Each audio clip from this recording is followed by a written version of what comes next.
മോളെ ഇപ്പം എങ്ങനെയാ മോള് ഈ ലൈം ലൈറ്റിലേക്ക് വരുന്നത്? ഞാൻ മോഡലിംഗ് ചെയ്തോണ്ടിരുന്നു. സത്യം പറഞ്ഞാൽ എൻ്റെ മോഡലിംഗ് ഫീൽഡ് ആയിരിക്കും ഒരുപക്ഷെ എന്നെ ഇൻസ്പയർ ചെയ്തത്. പിന്നെ എന്നെക്കുറിച്ചൊരു ഡോക്യുമെന്ററി വന്നിരുന്നു. അത് മമ്മൂക്ക കണ്ടാണ് എന്നെ പേരൻപിലേക്ക് സജസ്റ്റ് ചെയ്യുന്നത്. ആ മോഡലിംഗ് തന്നെയാണ് എന്നെ രക്ഷിച്ചത്. രക്ഷിച്ചത് മീൻസ് ലൈം ലൈറ്റിലേക്ക്. ഞാൻ നക്ഷത്ര ജ്വല്ലേഴ്സ്, അതേപോലെയുള്ള ബോംബെ നൈറ്റീസ്, അതേപോലെയുള്ള കുറെ ആഡ്സ് ഒക്കെ ചെയ്തിരുന്നു. അങ്ങനെയാണ്. നമുക്ക് അത്ര ഇഷ്ടമായിരുന്നു ഇതിലേക്ക് വരാനായിട്ട്? തീർച്ചയായും. മീൻസ് ഒബ്വിയസ്ലി നമ്മൾ ഇപ്പം എല്ലാ ആൾക്കാർക്കും എന്താ പറയാ, ഫിലിം ആക്ട് ചെയ്യണം, അല്ലെങ്കിൽ എന്തെങ്കിലും പാർട്ട് ഓഫ് ഒരു ഫിലിമിന് എന്തെങ്കിലും ഒരു പാർട്ട് ആവണമെന്ന് ഭയങ്കര ആഗ്രഹമുള്ളവരല്ലേ. അപ്പം എനിക്ക് ആക്ടിങ്ങിനോട് ഭയങ്കര ഇഷ്ടമായിരുന്നു. അപ്പൊ സ്കൂളിങ്ങിന് അങ്ങനെ വല്ലതും പോയിട്ടുണ്ട്? സ്കൂളിംഗ് നാടകത്തിലൊക്കെ ചെയ്തിട്ടുണ്ട്, സ്കൂൾസിൽ. ഓ, അപ്പൊ കുഞ്ഞുനാൾ പോലെ ഭയങ്കര ഇഷ്ടമാണ്, ഭയങ്കര ക്രേസ് ആണ്. അപ്പൊ ആരെങ്കിലും ഒന്ന് അഭിനയിക്കോ ചോദിക്കാൻ ഇങ്ങനെ റെഡി ആയിട്ട് നിൽക്കുക? അങ്ങനെ പറയാൻ പറ്റില്ല. ഞാൻ അതിന് മുമ്പേ പേരൻപിന് മുമ്പ് ഒരു തമിഴ് മൂവി ചെയ്തിരുന്നു. പക്ഷെ ആ പ്രൊഡ്യൂസറിന് എന്തോ ക്രേസസ് കൊണ്ട് അതിൽ നിന്നുപോയി. അപ്പൊ ഇറങ്ങിയില്ല ആ പടം? അത് കംപ്ലീറ്റ് ആയില്ല. ഓയ്യോടാ. അപ്പൊ ഫസ്റ്റ് ചെയ്ത തമിഴാണോ? ഫസ്റ്റ് ചെയ്തത് മമ്മൂക്കയുടെ പേരൻപ്. അതിനുശേഷം സുവർണപുരുഷൻ എന്ന് പറഞ്ഞൊരു പടം ചെയ്തു. അതാണ് ഫസ്റ്റ് റിലീസായത്. ഇനി ചെയ്യാൻ പോകുന്ന ഒരു തമിഴ് മൂവി. അയ്യോ, മലയാളം വിട്ട് പോവാന്നോ? മലയാളത്തിൽ നിന്ന് നല്ല ഓഫേഴ്സ് വരുന്നില്ല. കഷ്ടമുണ്ട് കേട്ടോ. നമ്മുടെ കൊച്ചു നമ്മളെ വിട്ടേച്ച് പോകാൻ പാടില്ല. നമ്മുടെ നാട്ടിൽ തന്നെ ഇല്ല. എന്തായാലും ഏപ്രിൽ മെയ് സമയത്ത് മലയാളം മൂവി വരുന്നുണ്ട്. അപ്പൊ പിന്നെ ചെയ്യണം. ഓക്കെ, നിങ്ങൾ ഗസ്റ്റ് ആയിട്ടൊക്കെ അപ്പുറത്ത് പോക്കോ, പക്ഷെ നമ്മളെ വിട്ടേച്ച് അങ്ങനെയല്ല ചേച്ചി. ഏത് നല്ല ക്യാരക്ടേഴ്സ് വരുമ്പോ അല്ലേ നമ്മൾ ചെയ്യാ. ചേച്ചി അങ്ങനെയല്ല. പക്ഷെ ഒരു സെൽഫിഷ്നെസ് ഉള്ളതുകൊണ്ട് പറയുന്ന കേട്ടോ, നമ്മുടെ പിള്ളേർ അപ്പുറം പോകുന്ന ആണെന്ന അങ്ങനെയല്ല. പക്ഷെ അങ്ങനെ നമ്മൾക്ക് വേണ്ടി നല്ല സ്റ്റോറീസ് ഒക്കെ വരണ്ടേ? അത് കറക്റ്റാ. അത് എല്ലാ മിക്ക ഹീറോയിൻസ് പറയുന്ന ഒരു കംപ്ലൈന്റ് ആണ്. അത് നമുക്ക് ചെയ്യാൻ പെർഫോം ചെയ്യാനും വേണ്ടിയിട്ടുള്ള അവർക്ക് നമ്മളെ വേണ്ടായിരിക്കാം, ഇല്ലെങ്കിൽ നല്ല എന്താ എനിക്ക് അറിയില്ല അതെന്തുകൊണ്ടാണെന്ന്. പക്ഷെ എനിക്ക് ഇങ്ങനെ ചെറിയൊരു കാര്യം തോന്നിയിട്ടുണ്ട്. ബിക്കോസ് ഞാനൊരു ട്രാൻസെക്ഷൽ ആയതുകൊണ്ട്, മീൻസ് എന്നൊരു മൂവിയിൽ മലയാളത്തിലേക്ക് വിളിച്ചു. അപ്പം പ്രൊഡ്യൂസർക്ക് അറിയാം ഞാൻ ട്രാൻസ്ജെൻഡർ ആണെന്ന്, എല്ലാം അറിയായിരുന്നു. ഇത് കുറച്ച് മുമ്പേ ഒരു 8 months ആയി. അപ്പോൾ ഡയറക്ടർ പറഞ്ഞു, എന്താ ഇങ്ങനെ, അയ്യോ കുട്ടി ട്രാൻസെക്ഷൽ ആണോ, അയ്യോ അറിയില്ലായിരുന്നു, അങ്ങനെയാണ്. അങ്ങനെ പതുക്കെ പറഞ്ഞു, അയ്യോ ഈ റോൾ ആ കുട്ടി ചെയ്താൽ ശരിയാവില്ല, അവള് ചെയ്താൽ മതിയോ ഇവള് ചെയ്താൽ മതിയോ, അങ്ങനെയുള്ള ഒരു ടോക്ക് വന്നു. ആക്ച്വലി അപ്പം ഞാൻ അവരുടെ അടുത്ത് ചോദിച്ചു, ഓക്കെ ഫസ്റ്റ് എന്നെ ഞാൻ ആപ്റ്റ് ആയതുകൊണ്ടല്ലേ എന്നെ ആ ക്യാരക്ടറിലേക്ക് സജസ്റ്റ് ചെയ്തത് നിങ്ങൾ, പിന്നെ എന്തിന് ഡിസ്ക്രിമിനേറ്റ് ചെയ്തു എന്നെ എന്നൊക്കെ ചോദിച്ചു. അപ്പം ഇല്ല അത് അങ്ങനെ ഡയറക്ടർക്ക് എന്തോ അല്ലെങ്കിൽ അങ്ങനെയൊക്കെ പറഞ്ഞു. മീൻസ് ഒരു ഫേമസ് ഡയറക്ടർ തന്നെയാണ്, പേരൊന്നും ഞാൻ പറയുന്നില്ല. അപ്പം ഞാൻ പുള്ളിയുടെ അടുത്ത് ചോദിച്ചു, ഞാനൊരു ഫീമെയിൽ തന്നെയാണ്, മീൻസ് സർജറി ചെയ്ത ഫീമെയിൽ ആയൊരു വ്യക്തിയാണ്. അപ്പം നിങ്ങൾ കല്യാണം കഴിച്ച് കുട്ടികൾ ഉണ്ടാക്കാൻ വേണ്ടിയിട്ടല്ലല്ലോ എന്നെ വിളിച്ചത്. ആ ക്യാരക്ടറിന് ഞാൻ ആപ്റ്റാണ്, എനിക്ക് ടാലന്റ് ഉണ്ടെങ്കിൽ എന്നെ അഭിനയിപ്പിച്ചൂടെ, പിന്നെ എന്തിനിങ്ങനെ ഡിസ്ക്രിമിനേറ്റ് ചെയ്തു എന്ന് ചോദിച്ചു. എനിക്കറിയില്ല, ഒരുപക്ഷെ ഇതുകൊണ്ടൊക്കെ ആയിരിക്കാം ഒരു വിവേചനം എന്ന് എനിക്ക് ഫീൽ ചെയ്തിട്ടുണ്ട്. മലയാളത്തിൽ ആണോ അല്ലേ അറിയില്ല. പക്ഷേ actually you are too bold. എന്താ അറിയോ, ഒരിടത്ത് പോലും ഞാനൊരു ട്രാൻസ്ജെൻഡർ ആണ് എന്ന് പറയാൻ ഒരിക്കലും പുറകോട്ട് നിന്നിട്ടില്ല. യു അഡ്മിറ്റ് ദാറ്റ് അല്ലേ? I am proud of my gender. പിന്നെ എന്താ അറിയോ മോളെ, ശരിക്കും ഞാൻ ചോദിക്കട്ടെ, നിങ്ങൾക്ക് ഒരുപാട് പ്രയാസങ്ങൾ ഇപ്പൊ സമൂഹത്തിൽ നമ്മൾ ഫേസ് ചെയ്യേണ്ടി വരുന്നുണ്ട്. See how you all face that? അങ്ങനെ ചോദിച്ചപ്പോ എന്താ പറയാ, അതിപ്പം ഒരു ജെൻഡർ ബേസ്ഡ് അല്ലല്ലോ ചേച്ചി പ്രശ്നങ്ങൾ. എല്ലാവർക്കും പ്രോബ്ലംസ് ഉണ്ട് മോളെ, ഇഷ്ടം എല്ലാവർക്കും. ഒരു നമ്മളെ അച്ഛനാവട്ടെ, ബ്രദർ ആവട്ടെ, ചേച്ചി ആവട്ടെ, അമ്മയാവട്ടെ, എല്ലാവർക്കും പ്രോബ്ലംസ് ഉണ്ട്. അതേപോലെയൊക്കെയുള്ള പ്രോബ്ലംസ് ഞങ്ങൾക്കുള്ളൂ.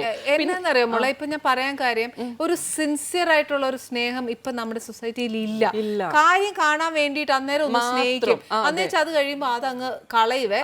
പിന്നെ അവരുടെ കാര്യം കണ്ടു കഴിഞ്ഞാൽ പിന്നെ നമ്മൾ ഏതോ വലിയ ആരോ പോലെയാ ട്രീറ്റിങ് അല്ലെ.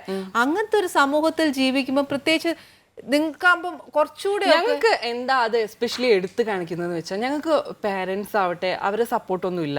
നമുക്ക് വീട്ടുകാരെ സപ്പോർട്ട് ഉണ്ടെങ്കിൽ നമുക്ക് എവിടെയും പിടിച്ചു നിൽക്കാം.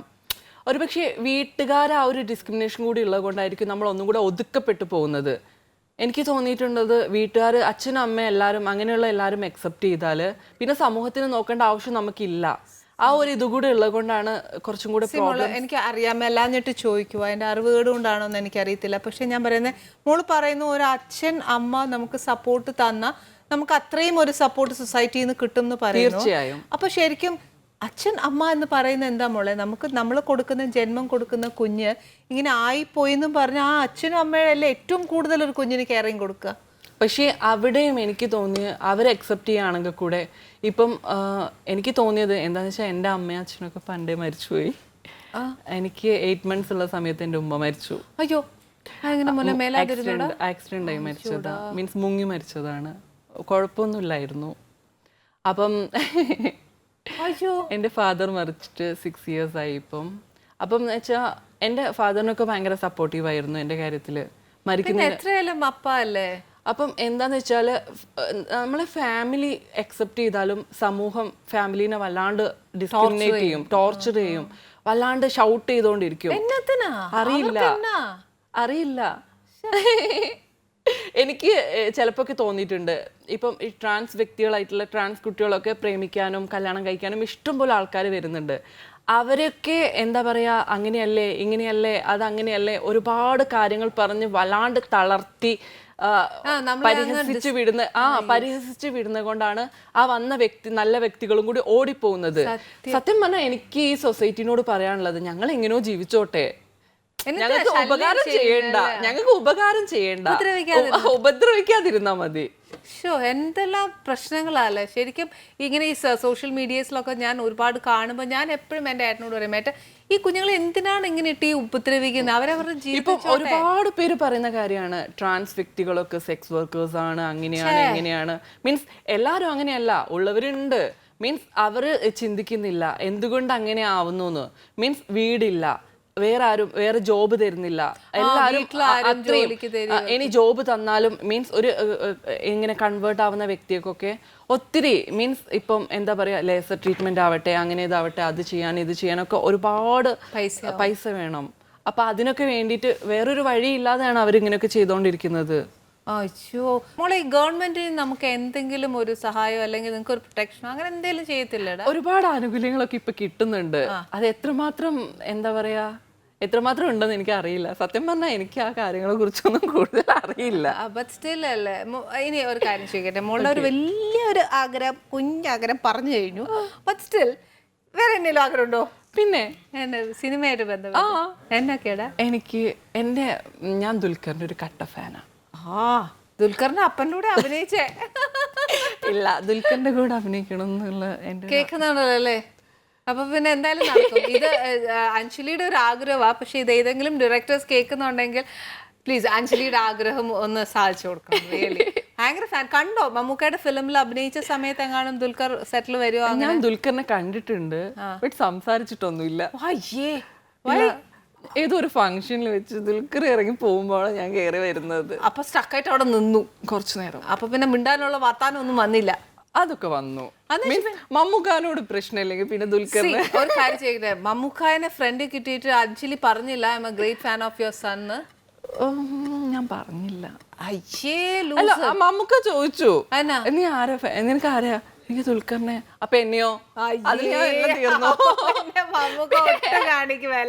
ഇല്ല, എനിക്ക് മമ്മൂക്ക എന്ന് വെച്ചാൽ മമ്മൂക്ക, ലാലേട്ടൻ എല്ലാരെയും ഇഷ്ടമാണ്.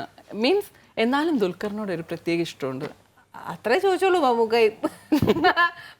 ചോദിക്കായിരുന്നു അല്ലേ, ഞാനൊന്ന് ദുൽഖറിനെ മീറ്റ് ചെയ്തോട്ടെ? അത് അങ്ങനെയാണെങ്കിൽ ഉണ്ടാവും, പക്ഷെ ഞാൻ വെയിറ്റ് ചെയ്യണം. എപ്പോഴെങ്കിലും ഞങ്ങൾ രണ്ടുപേരും മീറ്റ് ചെയ്യിപ്പിക്കും. ഫസ്റ്റ് ടൈം ദുൽഖറിനെ കണ്ടിട്ട് അഞ്ജലി സ്റ്റക്കായിട്ട് നിന്നിട്ട് ഒന്നും മിണ്ടാനും പറ്റിയില്ല. ദുൽഖറിന്റെ പാട്ടിന് പോവുകയും ചെയ്തു. Next time if you get a chance what will do? എന്നാ വർത്താനം പറയും? ഓടിപ്പോയി മിണ്ടും. എന്നാ മിണ്ടും? I am great fan of you. I would like to have a selfie with you. അത്രേ ഉള്ളൂ.